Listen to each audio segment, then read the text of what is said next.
Hi అందరికీ. చాలా రోజుల తర్వాత నేనైతే మా తోటలకైతే పోయినోళ్ళ. అయితే ఎందుకు పోయినా అనంటే, నాకన్నా ముందే మా పిల్లలైతే మా ఆయనతోటి తోటలకైతే పోయిల్లు. ఇక వాళ్ళు ఎండలు ఆగమాగం ఎగురుతారని చెప్పి నేనైతే తోటలకైతే పోయినా. మా పిల్లలైతే 2, 3 సార్లు వచ్చింది ఇలా తోటలకైతే. కాకపోతే ఎప్పుడు కిందికి దిగలేదు, ఆడుకోలేదు. ఇక మా ఆయననైతే నీళ్లు కడతాండు. అంటే గింజలు అలికినాక నీళ్లు కడతాం కదా, నీళ్లు కడతా అంటే ఆ కాలువలో ఒకటే ఆడుడు. అసలు ఎంత చెప్పినా ఇంటలేదు. అద్దురా అనంటే ఇంకెక్కువ చేస్తుంది. మొత్తం బురదంతా పూసుకొని ఆగమాగం ఒకటే తిరుగుడు. ఇక మా పిల్లగానితోటి మా పిల్ల కూడా తిరిగింది. ఇక మా ఆయన అయితే ఆడుకొని మంచిగా చల్లగా ఉంటుంది. రోజుకి ఈవినింగ్ కొద్దిసేపు తీసుకొస్తే మంచిగా ఎంజాయ్ చేస్తారని చెప్పిండు. ఇవన్నీ మా తోటకూరలు, అట్లనే పాలకూర.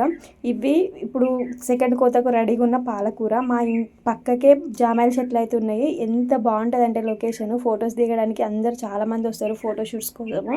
కానీ మాకే కొంచెం ఇబ్బంది అవుతుంది, ఎందుకంటే వాటి నీడ వల్ల మాకు పాలకూర తొందరగా పెరుగుతలేదు, అట్లనే పురుగు అయితే వస్తుంది.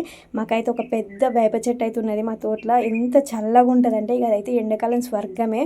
అక్కడనైతే మస్తు ఎంజాయ్ చేయొచ్చు. కానీ పాముల భయంతో అయితే మేము ఎక్కువ పిల్లల్ని అయితే తీసుకుపోతలేము. Like, share, subscribe please.